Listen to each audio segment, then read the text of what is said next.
De la monoplace au prototype, du GT au LMP1, Guillaume Moreau a gravi les échelons du sport automobile national et international, en affrontant des pilotes du calibre de Lewis Hamilton ou Sébastien Vettel. Après ces années monoplace, c'est en endurance que le pilote originaire du Limousin a réorienté sa carrière, un petit peu en tant que précurseur à l'époque. Mais un grave accident à la journée test des 24 heures du Mans 2012 stoppera net son élan. Aujourd'hui reconverti dans l'industrie du bois, Guillaume nous accueille pour évoquer sa carrière et son nouveau cadre professionnel, jamais très éloigné du sport automobile, dans ce nouveau numéro de Track Limit, le podcast d'Endurance Info.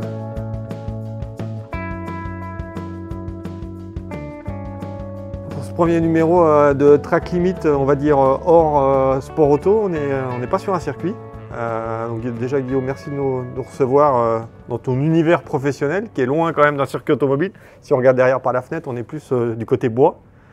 Et on s'était dit qu'on allait revenir un petit peu avec toi sur ta carrière et pour ça, je fais l'effort de mettre une belle chemise. Hein, ce qui est quand même très rare, donc pour venir te voir et tout. Donc là, on n'est pas très loin de Limoges. Quand on est né à Saint-Léonard-de-Noblat, on pense plus à faire du vélo, comme Raymond Poulidor, que du sport auto. Et comment est-ce que toi, t'en es arrivé à venir en sport auto? Est-ce que tu es issu d'une famille déjà axée sur le sport auto ou pas du tout? Non, pas du tout sport auto, par la passion de mon papa sur plutôt les deux roues d'ailleurs, plutôt les motos. On n'est pas spécialement sport auto chez nous. Plutôt basket pour le CSP vu la région et effectivement terre de vélo grâce à l'éternel Raymond Poulidor. J'ai fait du vélo, hein, je te rassure Laurent, j'en ai fait, j'ai pas eu la même réussite que Raymond et j'en ai pas fait un objectif, mais c'est toujours en tout cas un grand plaisir de soutenir le vélo et de faire du vélo pour le loisir. Après je suis tombé dedans plus par la passion de mon papa comme souvent, passionné de vitesse, qui s'est acheté un karting, qui du coup m'en a acheté un derrière.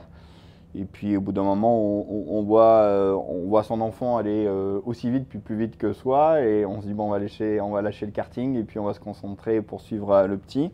Et c'est ce qui s'est passé en fait, comme beaucoup de parents. Derrière, on l'a fait finalement plus par 100% plaisir, sans jamais se dire on va réussir là-dedans. C'était même pas un objectif en soi, voilà. Ce qui peut-être est un défaut d'ailleurs de base avec l'expérience. Et puis on a cumulé des résultats, champion de ligue, voilà, jusqu'au championnat de France, championnat d'Europe, où j'ai rencontré après des grands pilotes hein, comme Hamilton, comme Rosberg, comme Loïc Duval, voilà. On a fait nos écoles karting un peu ensemble. Et puis effectivement, après le karting, se poser la question de se dire ok, on fait quoi? Moi j'étais plutôt typé rallye, parce qu'il ne faut pas oublier aussi qu'on est quand même une terre à la base de rallye chez nous, avec le rallye du Limousin qui a accueilli le manche du championnat de France. Bon, maintenant, c'est plus le cas aussi, il y a du temps qui est passé. Mais le rallye a été un peu un veto, on va dire, par mes parents. Voilà. Et puis, je me suis concentré à faire des essais en monoplace, en Formule Renault à l'époque chez Pôle Service, qui m'ont beaucoup plu au final. Et j'avais la performance. Et puis, tout a commencé en fait sur ce fameux jour de test qui devait être en 2002, ouais, 2002, voilà. Et après, j'ai fait une saison complète au Graf Racing. Ça a été là mes grands débuts, finalement, en Formule Renault au Graf, avec des équipiers comme Patrick Pilet, comme Loïc Duval, voilà. Ouais, c'était la folle époque des pilotes français qu'on retrouve maintenant en endurance. Simon Pagenaud, voilà. Et c'est vrai que finalement, avec de très belles et grandes carrières. Tu avais déjà dans un coin de la tête quand même l'idée de faire carrière en sport auto et d'aller plus loin. Ou est-ce que c'était juste encore pour le loisir au début en Formule Renault chez Pôle Service, ou il y avait déjà une envie? Là, on a commencé à avoir l'envie, mais elle était partagée, mitigée. Globalement aussi, on t'attend toujours au tournant de dire ok, finalement faire carrière, pour moi c'est nouveau, j'ai vu personne de ma famille quelque part qui a fait carrière et qui était sportif de haut niveau même sur d'autres sports. Donc tout était un petit peu nouveau, tu étais un peu jeté comme ça et livré à toi-même. Mais bon, on a eu la chance d'évoluer dans de très belles équipes, donc ça aide à grandir, puis c'est des belles leçons de vie de toute façon, quoi qu'il en soit. Derrière, ça a commencé à être plus sérieux quand je suis plutôt arrivé en Formule 3 en 2005 chez Signature. Il faut savoir que l'année d'avant, en 2004, j'ai redoublé en Formule Renault. J'ai fait une année en 2003 au Graf, en 2004 chez AG Formula, Stéphane Guin qui est un ami et qui voulait vraiment qu'on débute l'aventure ensemble. Et puis c'est vrai que ça a marché sur les chapeaux de roue, on a gagné plein de courses, voilà. C'est où a roulé Ricardo en plus. Roulé Ricardo, roulé Notamment, Romain aussi, ouais. parce que c'est là où j'ai aussi beaucoup côtoyé Romain Grosjean. Et derrière, on est passé en Formule 3, en tout cas pour ma part en 2005. Là, c'est commencé à devenir plus sérieux parce que le niveau, franchement, était quand même encore plus haut. Tu rentrais vraiment dans la cour des grands parce que tu étais plus à l'international, malgré tout, et tu as rencontré des gens comme Lewis Hamilton, comme Adrian Sutil, qui était quand même aussi son équipier chez ASM. Ouais, Paul Di Resta. Di Resta, il y avait Loïc Duval, enfin, il y avait vraiment James Roster, il y avait vraiment de très très bons pilotes. Et cette année-là, finalement, j'ai quand même gagné une course en tant que rookie, ce qui était quand même fort. Et je me suis battu tout au bout de la saison pour le titre de meilleur rookie avec Sébastien Vettel, avec qui j'ai toujours eu de bonnes relations. Donc le sérieux, il a commencé là. Et là, on s'est dit, si on peut se battre contre eux malgré tout et gagner des courses, faire des podiums avec Vettel, Hamilton, Duval, Di Resta, Rossiter, etc., c'est que peut-être on n'a pas à rougir de nos performances. Et cumulé à un moment, je crois que c'est 2005, où tu cumules Formule Renault et Eurocup. Après, il y a la F3 Euro Series. Ouais, 2004. Effectivement, c'est 2004 où je fais avec SG Formula, effectivement, où ils décident de me faire le championnat de France et l'Eurocup pour certaines courses où on pouvait faire. Et on avait aussi fait de très beaux résultats en Eurocup pour nos débuts. Et ça, c'était un début finalement à l'international. Ouais, et après, il y a la F3 Euro Series, je crois, qui est en soutien des meetings DTM. Donc là, il y a encore un step supplémentaire. Il y a l'histoire de Zandvoort où tu gagnes. Exactement, Zandvoort où je gagne en 2005, ça devait être, je sais plus, en août, où je gagne. Il y avait Franck Pereira aussi, ouais, chez Prema. Donc ouais. Il y avait vraiment de très grands pilotes. Et ça, c'est certainement un de mes plus beaux souvenirs, c'est gagner en F3. Devant quelque part et en étant rookie sur un championnat avec un tel niveau, et on s'en rendra compte finalement un petit peu plus tard grâce à la carrière de tous les pilotes qui évoluaient autour de moi. Oui, ça c'est une preuve de réussite, et puis c'est une réussite aussi personnelle. Cette victoire à Zandvoort, forcément, quand tu vois les deux autres pilotes qui sont sur le podium avec toi, forcément quelques années après, tu te dis, ils ont été loin, chacun sa destinée, et c'est vrai que pour eux, ils ont vraiment tout cumulé, c'était des grands pilotes, des grands sportifs, et ils ont une détermination aussi très forte. Et les Hamilton-Vettel étaient déjà, on sentait déjà à cette époque-là, en monoplace, au début, qu'ils avaient un truc que les autres n'avaient pas forcément. Franchement, je vais être très honnête, Lewis, oui. Pour moi, Lewis, c'était vraiment difficile à aller chercher, voire presque impossible. Sébastien, c'était un peu différent. Très complet, très complet, mais quelque part, il était possible d'aller chercher. Pour moi, Lewis, c'était un petit peu, il avait ce truc un petit peu au-dessus encore. Et tu fais une fois Macao aussi? J'ai fait une fois Macao avec signature et du coup en compagnie de Romain Grosjean. Je ne sais plus, on fait 6, un truc comme ça, 6 à Macao, super souvenir, course très difficile. Ça reste compliqué. Ouais. Puis j'avais fait une grosse boulette à cette époque parce que c'était une course difficile quand même en tant que rookie, puis j'avais mis la voiture globalement dans le mur au warm-up dans le dernier virage où elle était bien endommagée, donc reconstruire la voiture pour la course avec la perte de confiance, c'était compliqué. Et c'est vrai que c'était c'était quand même un sacré souvenir. Macao, grand souvenir. Et là, ça marche plutôt pas mal. Est-ce que là, à cette époque-là, tu as aussi des rêves de F1 comme beaucoup de tes collègues pilotes à ce moment-là, ou est-ce qu'on se dit, bon, de toute façon, ça va être compliqué d'y arriver? Pas tant que ça, bizarrement. Non, pas tant que ça, la F1. Quelque part, j'ai toujours cru qu'il t'arriverait les bonnes choses au bon moment, que c'était ta destinée, sans forcément forcer le destin. Donc non, la F1, à la limite, là, on a pu y croire un petit peu, c'est à la suite de la World Series. By Renault, effectivement, où j'avais gagné à Manicourt, où voilà, c'était aussi un des paliers de l'antichambre de la Formule 1 à l'époque, la World Series. Donc là, Gwen Lagru, qui est mon porteur d'eau historique depuis 2004, depuis que j'ai commencé quand même la monoplace, et qui a fait lui aussi carrière sur le tas, autodidacte et très performant. et qu'on retrouve chez Mercedes F1. Et aujourd'hui qui s'occupe du programme Mercedes F1, effectivement Junior Team. On a essayé d'avoir des liens avec à l'époque Super Aguri, mais c'était compliqué parce que la crédibilité pilote tu l'avais, mais il fallait le plus à côté qu'on n'avait pas. En tout cas, qu'on ne pouvait pas avoir à l'époque. Mais bon, on a décidé de partir en endurance. Ça, c'était Gwen qui avait décidé de partir en endurance, à une époque où l'endurance n'avait pas vraiment le vent en poupe, il faut être honnête. Et finalement, ça aura donné raison à Gwen. Quand on voit aujourd'hui. T'es un peu précurseur sur le sujet en final, parce oui, que les pilotes, oui. les pilotes de monoplace de haut niveau qui venaient en endurance, il n'y en avait pas beaucoup. Et Il y a eu moi et Nicolas Pierre juste derrière. Ouais. Moi, je me souviens très bien les premiers essais au Paul Ricard sur la Courage. Et quand tu vois arriver un jeune pilote qui arrive de la monoplace, tu te dis mais qu'est-ce qu'il vient foutre là? Alors qu'au final, à cette époque-là, c'était plus des anciens pilotes, tu vois, de la monoplace qui roulaient, mais pas forcément des jeunes pilotes. Ouais, c'était dur parce que il n'y a pas tout ce soutien qu'il y a aujourd'hui quelque part, cette préparation incroyable, même peut-être trop de préparation. À l'époque, on te mettait dans la voiture, on t'expliquait à peine les commandes, des gaz, et la voiture faisait 700 chevaux et basta cosy. Donc c'est vrai que c'est pas du tout les mêmes époques, et c'était vraiment de super souvenirs. Et effectivement, on rencontrait après des pilotes comme Jean-Marc Gounon, comme Stéphane Johansson. Pour moi, c'était vraiment super. Mais tu es quand même arrivé un peu en endurance. Alors, chez Gwen a quand même joué un rôle, comme tu l'as dit. Est-ce que tu es arrivé en endurance un peu à contre-cœur? Parce qu'en plus, en même temps, tu étais encore en World Series by Renault. Tu cumulais les deux en 2006.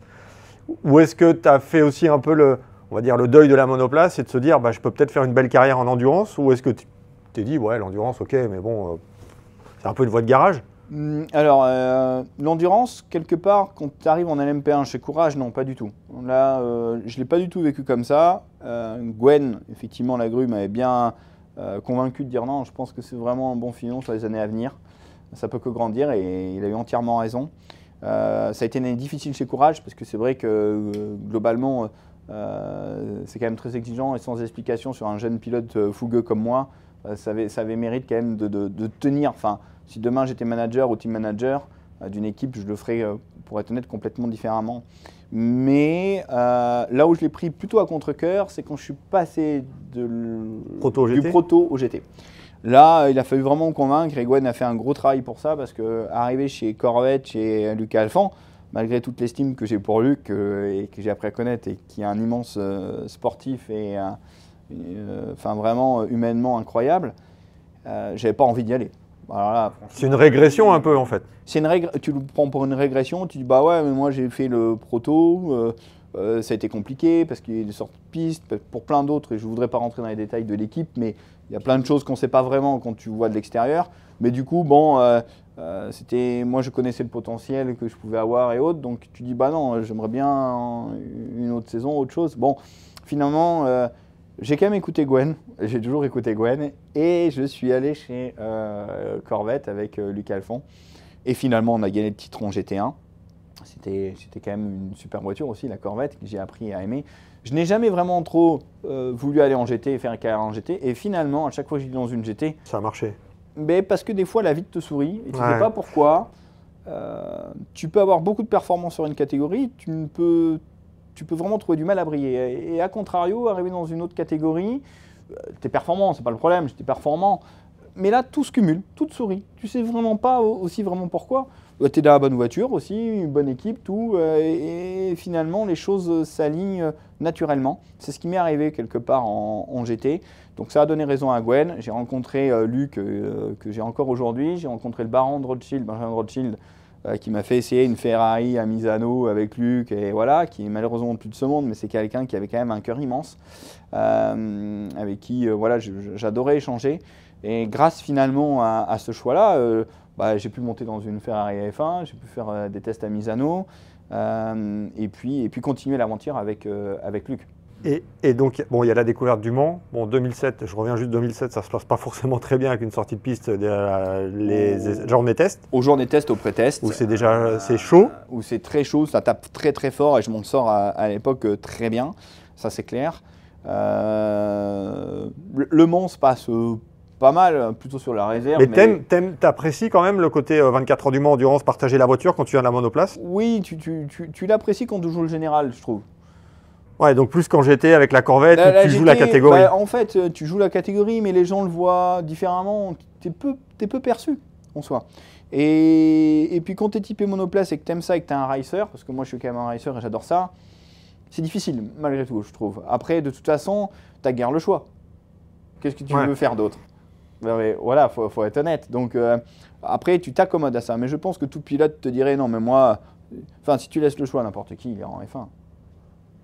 Enfin, s'il n'y a pas de problème d'argent haute, si tu t'as dis la F1 juste et le reste. qu'est-ce que tu veux? Tu veux aller en F1, en endurance, en DTM, en GT. Mais je veux dire, 98% des pilotes vont te dire bah, la F1. Sans problème d'argent, forcément, c'est la catégorie reine. Comme n'importe quel footballeur te dira bah non, moi je veux être en Ligue 1. Mais Voilà. 2008, après, quand tu passes avec Luc Alphand, où tu as quand même encore une petite carrière en World Series, où tu cumules les deux, Oui. est-ce que là, après, tu dis, bon, maintenant, il faut faire le transfert complet de rouler en endurance et d'essayer d'avoir un poste de pilote, on va dire, professionnel pour un constructeur et la rencontre aussi avec Luc Alphand, je pense que ça fait partie aussi des belles rencontres pour toi en termes de sport auto. Ah oui, c'est sûr, c'est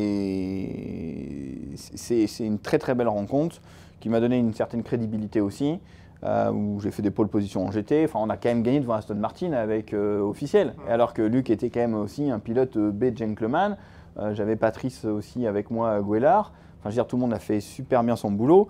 Donc, on ne nous attendait pas là. Et moi, ça m'a donné quand même la crédibilité qui m'a manqué un peu chez Courage, où les choses ne sont pas vraiment bien alignées. Après, de là à être pilote professionnel, il y a des étapes à passer. C'est clair, mais on était, oui, bien sur la bonne voie. Mais après, tu as trouvé vite ta voie quand même en endurance, Oui. Justement le fait de partager la voiture, Oui. d'être dans une équipe. Oui. Non, après, moi ce que j'aime, c'est le côté convivial, partagé aussi bien avec mes équipes pilotes, mais avec toute l'équipe, les mécaniciens, les voyages, ça c'est très fédérateur, c'est plein de leçons de vie, c'est quelque part, pour faire aujourd'hui autre chose, quand tu es pilote automobile professionnel, tu es occupé. C'est pas un travail, tu es occupé. Quand tu travailles vraiment, c'est autre chose. C'est différent. Voilà, donc tu te rends compte de la chance que tu as pu avoir quand tu l'as perdu souvent, comme beaucoup de choses. Donc non, c'était fantastique, il n'y a rien à dire. Et puis après, ça a débouché sur plein d'autres choses. La rencontre aussi avec Hawk Racing et Jacques Nicolet, pour moi, a marqué à tout jamais quelque part ma carrière. C'est un peu la deuxième étape après l'époque Courage et Luc Alphand, c'est après le retour au proto. Le retour en proto, en P2, en P1. Exactement. Et avec Hawk Racing, ou là, avec Jacques Nicolet, où ça match tout de suite. Ça match tout de suite. La rencontre, c'est plutôt Gwen encore qui initie le contact. Après, l'équipe de Luc Alphand était aussi un peu en difficulté sur certains points. Ça s'est arrêté après. Difficile d'avoir un pilote un peu pro comme moi, donc on se retrouvait un peu coincé. Et on a réussi à avoir l'opportunité, grâce à François Sicard, que j'ai connu en World Series, de m'intégrer dans le programme de Hawk en LMPE 2 en 2009. Et effectivement, c'était l'époque où on était motorisé par un moteur Mazda, ce qui était un petit peu compliqué, on manquait un peu de fiabilité, mais c'était une rencontre humainement aussi fantastique. Moi, j'ai beaucoup fait mes choix comme ça, peut-être au détriment d'une performance finalement sportive. Mais aujourd'hui, tout le monde me le rend encore. Donc ça, c'est quand même, je ne regrette rien. Effectivement, on n'a pas eu la perfo escomptée et on n'a pas eu la fiabilité escomptée. Effectivement, en 2009, quand moi, je suis juste arrivé pour le Mans, donc j'ai fait une séance d'essai à Ménicourt et puis on m'a acheté dans la voiture. Globalement, j'avais la perfo, j'avais maintenant l'expérience, je savais qu'il ne fallait pas remettre les erreurs que j'avais pu commettre aussi chez Courage. J'étais mieux encadré. Et puis, voilà, on n'a pas fini, un problème moteur. D'ailleurs, comme je touchais Courage aussi, on n'a pas fini le Mans en LMP1 à cause de problèmes de fiabilité. Mais on avait initié cette rencontre-là et j'ai pu avoir la chance de rencontrer Jacques derrière, Nicolet, avec qui c'est tout de suite passé parce que j'ai adoré l'homme, parce que voilà, passionné, malgré tout déterminé, donc comme moi, et ça j'avais bien remarqué ça, et tout de suite ça a matché. Et puis c'est vrai que j'ai amené dans l'équipe ce côté, moi je lâchais rien, j'avais beau avoir une voiture qui pouvait être un peu moins perf à des moments, s'il fallait repasser le mec en recroisant, je le sais, moi quelque part je jouais ma vie à chaque instant. Donc il a fallu se comprendre un peu avec Jacques qui n'avait pas tout à fait la même philosophie au départ, mais bon on a bien évolué ensemble, voilà, et puis ça nous a amené quelque part à faire le podium en P2. Donc ça c'était quand même une belle récompense. Et puis le comeback en LMP1, finalement pour moi aussi c'était bien de revenir en LMP1. Voilà, même s'il y avait encore beaucoup de travail à faire en LMP1, je vais avoir mon accident finalement encore au pré-test au Mans sur ce fameux même virage du karting. Et cette fois-ci je ne m'en sortirai pas sans séquelles et ça a arrêté quelque part ma carrière. Même si je pouvais revenir dans une voiture aujourd'hui, je n'aurais pas la performance escomptée quand tu connais à quel point la discipline te demande d'être à 100% ou 110% même. Et puis les gens, ils ne t'attendent pas, la nouvelle génération arrive, voilà. Et donc bon, à un moment donné, il faut comprendre que chacun a sa destinée, mais il faut se servir de tout ce bagage-là que tu as pu avoir, des relations aussi que tu as pu garder sur le plan humain, pour la vie d'après, quelque part. Mais ton mental de racer t'a forcément aussi aidé, je pense, pour l'accident, ou après l'accident, du moins, à te reconstruire toi. Parce que je me souviens, c'est au mois de juin, c'est la journée test. Oui. Bon, tu sais pas si tu peux remarcher, tu passes une opération, une multiple opération, où tu passes, je sais pas, 8 heures, ou je sais pas combien sur la table d'opération. Oui, ça a duré longtemps, je suis revenu. Ouais. Ça a duré longtemps. Une semaine après, moi je me souviens quand on était allé te voir avec Olivier Plat, où tu es allongé, où tu sais même pas si tu vas remarcher, où tu demandes à te lever, à t'asseoir dans un fauteuil roulant et que tu vas faire la course avec un grand-père dans le couloir de l'hôpital. C'était la seule course que je pouvais réussir à gagner. Pour essayer de lui faire le frein. Et au mois de juillet, tu passes par l'Arche après, qui est le centre pour de réadaptation. Il faut apprendre à se reconstruire. Et je sais plus, je crois que c'est mi-juillet, tu es dans le paddock du Mans Classique. Oui. Bon, c'était dur, hein. J'ai pris sur moi ce jeu. C'était pas très raisonnable, mais je l'ai fait juste pour me prouver à moi-même que je pouvais revenir sur un paddock, mais c'était quand même franchement difficile. Après, c'est vrai que quand il t'arrive ça, tu dis j'ai joué, j'ai perdu. C'est que des mauvais concours de circonstances. De toute façon, un accident, quoi que ce soit, c'est toujours un mauvais concours de circonstances.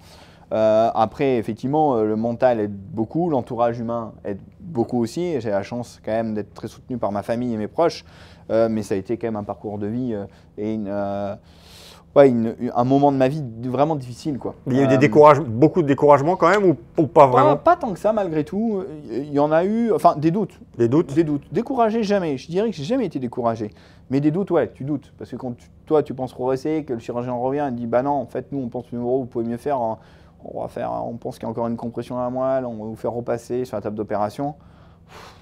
Ouais, tu dis merde, encore une fois. Ouais, tu dis waouh, vous êtes sûr qu'on y revient, quoi, parce que c'est pas si mal quand même aujourd'hui. Donc voilà, mais tout ça, on l'a fait, il a fallu le faire. Globalement, effectivement, 20% de chances de remarcher, je l'ai dépassé. J'ai des séquelles toujours, bien évidemment.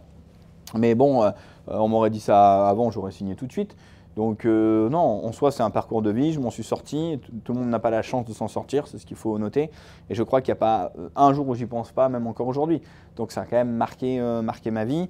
Quand tu as des problèmes au jour le jour, tu dis ouais, rappelle-toi à l'époque, c'était vraiment des problèmes beaucoup plus importants. Donc non, ça a bien... Voilà, j'ai pu m'en sortir, c'est tout ce que je voulais. Je l'ai fait. Derrière, il fallait être honnête. Revenir d'un accident comme ça, déjà, ils ont du mal à l'expliquer que j'ai pu remarcher. Alors revenir dans une voiture de course, je l'ai fait. Hein. Voilà, forcément, des gens comme Jérôme Polican aussi, parce qu'on n'a pas parlé de Jérôme, mais Jérôme m'a fait rouler quand même en 2011, où Jacques m'avait autorisé à rouler effectivement pour lui sur la GT3 Ferrari. Et on a gagné quand même le programme à Spa avec Jean-Luc Boblic. C'était ma seule course avec Jean-Luc, et ça c'est quand même aussi des souvenirs immenses, parce qu'on n'aura pas eu vraiment l'occasion de rouler beaucoup ensemble. Et la seule course qu'on a faite, on l'a gagnée, donc ça c'était super. Et Jérôme m'a redonné la chance, mais si vous voulez, je me sentais pas en confiance avec moi-même et du coup avec les autres. Donc voilà, la performance, elle n'était pas ridicule, loin de là, surtout pour un pilote bronze finalement, parce que je suis classé bronze. Donc, ouais. Mais il aurait fallu adapter en plus un peu la voiture pour le freinage et tout. Et je crois que j'avais, au-delà de ça, j'avais pas la volonté globalement. Parce que toi, faut gagner, c'est gagner ou rien au final. Exactement, c'est-à-dire que en fait, je me suis dit ouais, je vais revenir. Je reviens pour me battre avec les bronzes. Ok, ça peut faire un truc bien, mais au fond de moi, c'est pas ce qui t'intéresse. C'est pas ce qui m'a et c'est pas ma valeur. Donc tout de suite, je me suis dit autant aller ailleurs où on m'attend pas et où la jeunesse peut briller, parce que j'avais compris quelque chose quand même en sport de haut niveau, et en sport automobile, c'est aussi le cas. C'est que la jeunesse, si tu brilles tôt, globalement, tu vas aller loin. Donc finalement, le sport auto, il était un peu grillé pour moi avec cet accident-là et ses séquelles. Donc voilà, j'ai voulu aller sur d'autres horizons. T'as quand même aussi travaillé un peu pour Oak Racing quand même. Oui, c'est aussi grâce au soutien inconditionnel de Jacques qui m'a dit mon Guillaume, ce que tu veux faire, t'es le bienvenu chez nous. Et c'est vrai que ça m'a beaucoup touché humainement d'avoir un soutien et un patron comme Jacques, parce que je pense que ça c'était aussi une grande chance. Mais c'est vrai que trouver sa place quand tu as été pilote de l'équipe un peu phare et trouver ça c'est difficile. C'est difficile, c'était pas facile pour moi. Et puis derrière, de toute façon, les choses ont été vite classées parce que mon papa aura eu un très très grave accident en 2015. De moto, lui De moto sur la route, donc il a passé 1 an à l'hôpital. Et c'est là où il a fallu que je fasse des choix, si vous voulez, parce que dans la reconversion, moi je venais juste de m'en sortir déjà, physiquement. Effectivement, je travaillais pour Jacques, j'avais créé Rescare Assurance avec Franck Beil, mon associé. Et j'avais commencé à créer les Granulés du Limousin, justement sur la partie bois, là où on est aujourd'hui. Et derrière, l'accident de mon papa, donc en plus j'avais au Crashing, donc ça faisait quand même un peu de choses. Il a fallu que je fasse des choix. Et tout de suite, quand j'ai passé, un des premiers que j'ai appelé suite à l'accident de mon papa, c'est Jacques. Et effectivement, Jacques a toujours été d'un soutien très fort pour moi. Et il m'a dit, écoute Guillaume, il n'y a aucun problème, je comprends, tu choisis, faut tout de suite que tu ailles quelque part à l'entreprise familiale et que tu apportes ton soutien. Donc j'ai arrêté d'un accord commun avec au Crashing, et donc Jacques. Mais j'ai gardé effectivement Rescare Assurance parce que c'était Franck, c'était aussi un peu mon bébé. On a créé, voilà, on est parti de zéro quand même. Mais ça, Rescare Assurance, c'est aussi le fait d'avoir connu l'accident et, tout à fait. Et de voir qu'il y avait quand même pas mal de pilotes qui n'étaient pas assurés. Exact. Et que toi, tu étais assuré, tu as compris aussi l'intérêt de l'assurance et qu'il y avait peut-être quelque chose à développer par rapport à ça et que Franck était aussi on va dire l'allié parfait. L'allié parfait parce qu'il connaissait bien, je l'avais mis sur les circuits. Franck est un ancien sportif, il a quand même joué au foot, donc c'est des forums, il connaît ce que c'est le sport et l'engagement. Et puis c'est surtout que lui est un grand expert de l'assurance. Lui, c'est son métier, il a la carte verte. Moi, je pouvais avoir le réseau, les idées. Donc quelque part, l'association était toute naturelle, mais on est quand même parti de zéro. Et ça, c'est quand même dur de partir de zéro. J'ai un cabinet de courtage, on l'a fait. Mais ça me faisait beaucoup de choses. Donc effectivement, Jacques m'a donné la possibilité d'arrêter. Et puis, je me suis consacré à la partie bois pendant 1 an où mon papa était malheureusement pas présent. Donc, et je ne connaissais pas bien, il ne faut pas croire. Le parce bois, que toute ma vie, j'ai quand même évité ce milieu-là. Donc, je ne vous cache pas que l'année 2015 a été très dure pour moi parce qu'il fallait voir mon père tous les soirs à l'hôpital. Et qu'il fallait que je gère toute l'industrie et il a fallu que je me staffe aussi sur les bureaux l'administratif et que je lançais une nouvelle activité qui était le granulé bois et qui à l'époque était quand même très difficile. Donc je ne vous cache pas que là c'était quand même un gros challenge. J'ai réussi à le passer donc j'en suis très, très fier et content. Mon père est revenu 1 an après, il a fallu qu'il retrouve sa place. Ouais, effectivement, donc j'ai recruté un peu de monde sur la partie administrative. Et là ça s'est développé comme une équipe de course. Exactement, quelque part l'alchimie. Finalement, on a été acteurs et spectateurs de nous-mêmes sur des accidents. Mon père a vécu mon accident en spectateur, moi acteur. Et puis il y a eu l'inverse après, à peine que je sois remis. Donc c'est dingue, la destinée de la vie, elle est dingue parce que, en plus, toute ma vie, j'ai tout fait pour éviter ce milieu-là. Et finalement, moi je ne suis pas spécialement croyant, je vais être très honnête. Mais c'est comme si on me poussait à revenir sur ce milieu-là. Et la vie m'a poussé à revenir là, quelque part, par concours de circonstances. Et finalement, quand j'ai fait. Quand je suis arrivé ici, par obligation plutôt morale pour mon père, je suis tombé dans ce piège où ça m'a plu. Parce que j'ai compris qu'il y a beaucoup de similitudes avec le sport automobile. Anticiper beaucoup de choses, la rigueur, la performance, quelque part, ce qu'on veut, c'est la performance sur les outils industriels. Et était un peu un chef d'orchestre pour que tous les départements s'entendent bien et que ça paye. Donc, non, j'ai trouvé bien. La seule chose, c'est que quand tu réussis en industrie, t'as pas tout à recommencer à faire l'année d'après, contrairement au sport auto. Et ça, c'est quand même un peu plus confort. Mais bon, c'est un parcours de vie fou. C'est pour ça que j'ai l'impression d'avoir eu plusieurs vies déjà. Mais j'ai toujours gardé contact avec tous les gens qui ont été quand même d'un grand soutien pour moi, humain. Et ça reste, on sent aussi que ton univers, il est très, on va dire, local. Tu parlais tout à l'heure de Jean-Luc, qui a aussi été un soutien dès le début. On peut citer Olivier Lafarge aussi de Minerva Oil. On a toujours eu des stickers Minerva sur la voiture. Gwen qui a toujours été là. Oui. Tu as aussi soutenu Mathieu Vaxivière aussi à un moment en monoplace où tu le suivais sur les meetings et tout, sur la demande de Gwen. Exact. Donc c'est quand même un environnement quand même très, très localisé. On a toujours été un peu comme ça. Et puis bon, moi j'ai eu la chance aussi d'évoluer à de tels niveaux, l'antichambre de la F1, la F3, grâce à qui ? Grâce à des gens comme Olivier Lafarge, Minerva Oil qui m'ont soutenu, qui m'ont financé.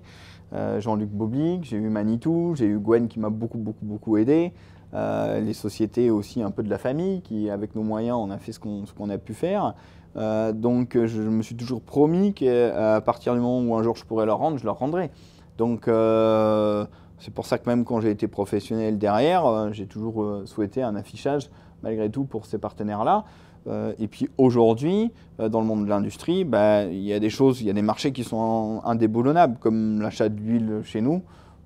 Tu te doutes bien que tu peux arriver avec la meilleure offre de n'importe quelle marque, c'est une chasse gardée parce qu'il y a un historique humain plus que fort et qui est voilà. C'est pas pour ça qu'on s'appelle tous les jours. Voilà, c'est comme tu parlais de Romain Grosjean. Romain, on s'appelle pas beaucoup, mais quelque part, je veux dire, on a traversé des choses qui nous ont unis, marqués, et puis voilà, il y a ce respect inconditionnel qui restera gravé à tout jamais. Mais c'est un peu pareil avec des gens comme Jean-Luc, comme Olivier Lafarge. Ouais, et puis avec Romain, il y a aussi l'histoire, vous avez chacun connu quand même des hauts et des bas dans votre carrière sportive. Ouais, comme tout le monde. Vous avez roulé ensemble et vous êtes restés forcément, je suppose, très proches. On est proches sans s'appeler comme souvent. Voilà, on est capable de se voir s'il faut très rapidement. Ouais. Et donc le côté bois aussi ne cesse de se développer. Et c'est maintenant un peu, c'est ton univers, on va dire, quotidien. Oui, le bois, comme je le disais tout à l'heure, quand je suis tombé dedans par obligation morale, j'ai appris vraiment à l'aimer et à vouloir réussir là-dedans. Donc du coup, j'ai énormément développé effectivement la partie énergétique, c'est-à-dire la production de granulés bois, issus de nos déchets de lignes de sciage, de la sciure bois et plaquettes bois qu'on transforme, qu'on compacte pour faire du granulé bois, avec la marque Granulés du Limousin, encore très fidèle à mon Limousin quelque part. Et il est vrai que depuis 2015, on a fait trois agrandissements quasiment consécutifs. Donc effectivement, ça s'est plutôt bien passé, donc très content. Et puis on ne cesse de développer le site sur effectivement les outils de production et la partie énergétique, beaucoup. Ouais. Et tu es toujours investi dans le sport, on le voit avec le Trophée Andros avec Julien Febvreau qui a une voiture Granulés Limousin, avec le Tour du Limousin vélo, avec Resker aussi qui est partenaire pour les numéros. Donc il y a toujours quand même cet investissement, il y a le trail aussi je crois, où tu t'aides aussi. On aide beaucoup effectivement des événements en pleine nature avec Granulés Limousin parce qu'on est dans un cercle vertueux. Ça a beaucoup de sens. Le Trophée Andros, parce que c'est une voiture 100% électrique, parce que tu es dans un environnement où il fait froid, où tu as besoin de te chauffer. Et puis nous, ma volonté n'est pas de faire des salons où tous sont mes confrères, de salons de bois et autres. Quelque part, tu te retrouves entre confrères. Bon, je ne vais pas chercher le client en particulier parce que j'ai que des réseaux professionnels derrière. Par contre, je trouve que c'est une belle image d'aider le sport de haut niveau, alors divers et variés. Ça peut être effectivement le Trophée Andros sur la glace, ça peut être le Tour du Limousin cycliste, le vélo, ça peut être du trail sur un événement en pleine nature. En tout cas, je trouve que c'est bien de partager ces valeurs-là et ça crée quand même à un moment donné pas mal de synergie, de réseau. Et puis, c'est des moments conviviaux pour voir des clients ou des fournisseurs que tu as du mal à voir dans une année normale tellement le rythme est élevé. Donc non, c'est utile et c'est vrai que pour moi c'est important. J'ai souffert qu'on ne mette pas plutôt plus jeune quelque part, encore plus. Donc par exemple le Tour du Limousin cycliste, le vélo, aider le maillot du meilleur jeune, le maillot blanc, pour moi ça veut dire beaucoup. C'est aider aussi quelque part, voilà, ça a du sens. Exactement. Julien Febvreau, je l'ai connu avec Romain quand je roulais en monoplace. J'aime beaucoup Julien, j'ai beaucoup de respect pour lui. Je trouve qu'il a un coup de volant quand même exceptionnel, pour être honnête. Ce qu'il fait sur terre ou sur glace d'ailleurs, enfin chapeau bas. C'est quand même quelqu'un qui est quand même occupé à ses occupations et arriver souvent un peu au dernier moment à l'arrache comme ça, se retrouver entre Aurélien Panis, Sébastien Loeb, enfin voilà, des vrais pilotes professionnels toute l'année, faut quand même le faire. Donc pour moi, j'étais content d'aider les amis. À l'époque, Romain a pu rouler aussi un peu sur la voiture, Grosjean, sur la glace. Donc c'était aussi aider les amis. Ça me fait plaisir si je peux le faire. Il y a le soutien de Paul Potier aussi, qui est aussi de la région. Ah, tout à fait. Paul, c'est une rencontre humaine dingue, Paul, parce que j'ai déjà rencontré son papa à l'époque quand je roulais. Et puis Paul, j'ai appris à le connaître. Et c'est quelqu'un d'humainement très fort. Et c'est vrai que trouver le financement aujourd'hui pour rouler en GT ou plus, c'est quand même compliqué. Donc j'essaye d'aider vraiment Paul sur le réseau ici Limousin, entre guillemets, pour récolter du budget et qu'il puisse rouler le plus longtemps possible. Et c'est vrai que je suis vraiment content de ce qu'il a pu faire. Et puis de de l'équilibre aussi qu'il arrive à trouver entre son côté commentateur, notamment pour l'équipe ou autre, et puis ce côté pilote pro en GT. Bon, Guillaume, si on a voulu commencer avec toi, c'est pas forcément un hasard. Tu as toujours soutenu aussi Endurance Info depuis plus de 10 ans. Je dois dire aussi que tu as failli, je ne sais pas si on peut dire failli me faire mourir, parce que c'est peut-être un peu exagéré, mais tu as failli quand même me faire sauter le cœur. Parce que quand tu parlais tout à l'heure que tu étais un racer, moi je peux même confirmer que tu es même un racer pour aller courir avec une valise, pour prendre un avion et même pour laisser la valise directement à l'entrée de l'aéroport en pensant qu'on va te la renvoyer chez toi. Quand il faut rentrer chez moi, il n'y a plus de limite. Et c'était Silverstone, je crois. Exact. Silverstone, où tu as essayé d'embarquer le chauffeur de la navette pour qu'il nous laisse partir, nous laisse descendre. Ouais, on était juste en timing. On était juste en timing et il nous a pas laissé descendre. Non, il n'a jamais voulu nous laisser descendre. Et l'heure tournait et on allait louper l'avion. Voilà, et il nous a laissé descendre au prochain arrêt. Et je me souviens très bien qu'en descendant, tu m'as dit bon, là, il faut qu'on court avec la valise et il faut qu'on arrive à prendre l'avion. Ouais. Ok, d'accord, on court avec la valise. Et il y avait plein de monde. Et je vois mon Guillaume avec sa valise et tout à roulette et qui dépasse comme en course. Bon, ok, il y avait quoi, je sais pas, il y avait quoi, 150 mètres peut-être à faire? Ouais, peut-être un peu plus même. 200 mètres, ouais. Et impossible de suivre. Impossible de suivre. Et putain, je le voyais plus. Et j'arrive à l'entrée de l'aéroport et tout. C'était à Stansted, je crois. Ouais, peut-être, oui. Stansted. Ouais. Et j'arrive et je le vois l'autre comme s'il sortait de la douche. Et moi, j'étais mort en sueur. Je pense que j'avais 200 pulsations minutes. Et l'autre, il me dit, mais t'étais où? Et loin. Et au final, on a raté l'avion. On a raté l'avion, mais de ta faute, parce que moi j'étais prêt à le prendre. Moi je dis, bon, maintenant Laurent, on est limite, parce que t'es arrivé limite. Non, et ouais, ce qu'on fait, c'est qu'on pose les valises et on se casse, on prend l'avion. Et là, je me souviens t'avoir dit, bah, on fait les valises et nous les renverrons par la poste. Oui. Nous renverrons par la poste. Et donc on est arrivé, on a raté l'avion. Et un peu à cause de toi quand même. Un peu à cause de moi. Ouais. Et sur ce coup-là, on peut dire merci à Olivier Plat d'ailleurs, qui était venu nous chercher. Exact. Qu'on a failli rater le deuxième avion parce qu'on a été pris dans les embouteillages. Voilà. Mais, je te remercie. C'est d'ailleurs toi qui m'as mis au sport. Parce que là, je me suis dit, je vais mourir, peut-être que je fasse un peu de sport. Et 2 jours après, j'ai acheté un VTT et voilà. Toi, je peux être préparateur physique. Donc tu peux être préparateur physique, ouais. Mais je n'aurais pas le talent du pilote, donc c'est pas grave. Bon, en tout cas, merci Guillaume de nous avoir accueillis chez toi. Merci Laurent, c'est toujours un plaisir, vraiment merci. Merci et puis ce que vous faites. Merci et puis à très bientôt. À bientôt. À plus. Merci. Ciao.